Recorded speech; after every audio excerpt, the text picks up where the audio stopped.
Este segmento es presentado por Stellarbet, donde juegan las estrellas.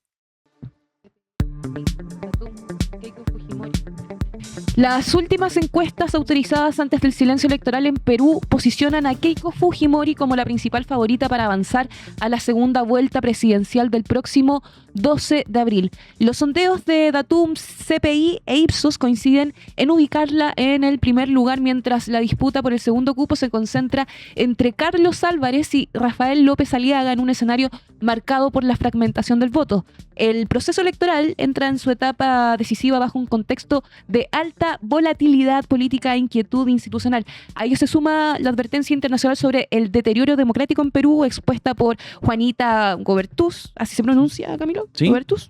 Directora de Human Rights Watch, quien alertó sobre el debilitamiento de los organismos de control y justicia a pocos días de la elección. ¿Qué está pasando en Perú, Camilo? Tienen elecciones el domingo, elecciones presidenciales. Y ellos, al igual que en Chile, existe una veda de encuestas y las últimas se publican el domingo. O sea, una semana antes, a diferencia de Chile que son 2 semanas. No, perdón, son 15 días, son 3 semanas.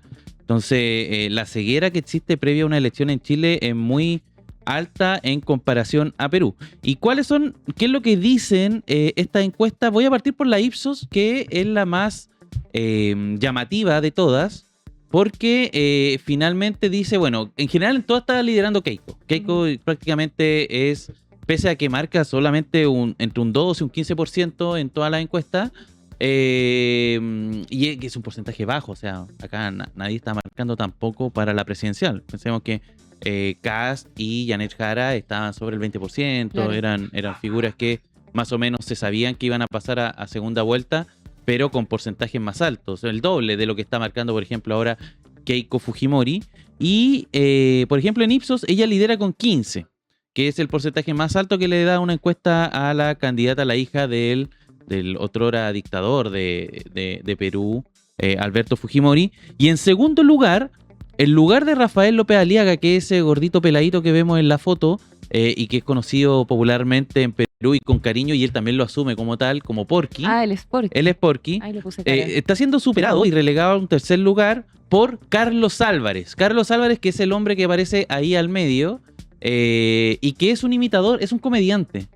Él es un comediante peruano y que en Chile lo conocemos porque imitó a Michelle Bachelet. Sí, me acabo de acordar, efectivamente. Él es... podríamos buscar el video de esa imitación. Imagen, mira. Pero claro, hizo una imitación de Michelle Bachelet y eso lo hizo muy popular acá, en esta parte, digamos, de el mundo. Eso sí, hay que decir que es la única encuesta que da a Carlos Álvarez pasando al balotaje, porque si bien puede marcar una leve tendencia, es apenas un punto, una diferencia de 8 y 7 puntos entre Carlos Álvarez y Rafael López Aliaga, ambos bajo el 10%, que es muy llamativo. O sea, estamos hablando ahí de mira, ahí está. Está con Jaime Daly. Mentira todo esto.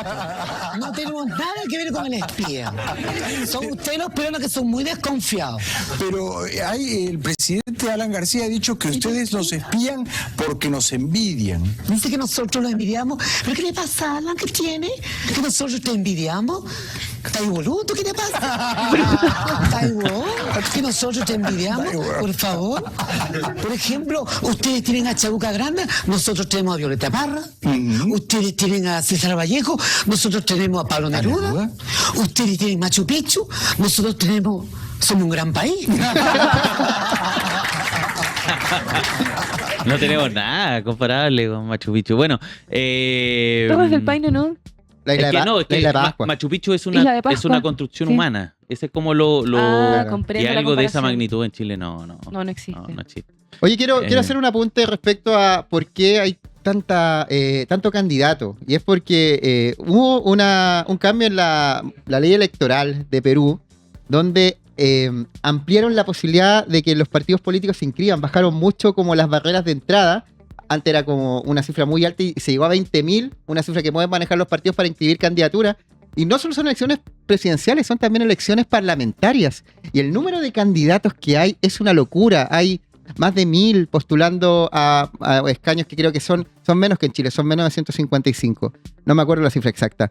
Entonces eso hace que haya demasiado candidato. Hay 35 disputando la presidencia y muchos disputando también las elecciones parlamentarias que soy. Y otro dato importante también es que Perú es un país que le ha ido bien en cifras macroeconómicas en el último tiempo. Ha crecido el Producto Interno Bruto entre el 3.1 y el 3.4%, tiene una inflación muy controlada de 1.5%, y el sol peruano, su moneda, es súper sólida en el concierto internacional, está entre 3 y 4 soles por dólar. La deuda pública se sitúa en el 32% del PIB, que es lo más bajo que han tenido históricamente. Entonces uno se pregunta por qué en una situación de estabilidad económica, que lo ha llevado a usted, si miran el Perú de los 90 con el Perú de hoy en día, ha avanzado mucho económicamente, ¿por qué pasa el tema político? Y esa es una pregunta que la gente se hace. Hay una explicación que nos dio Marco Cifuente,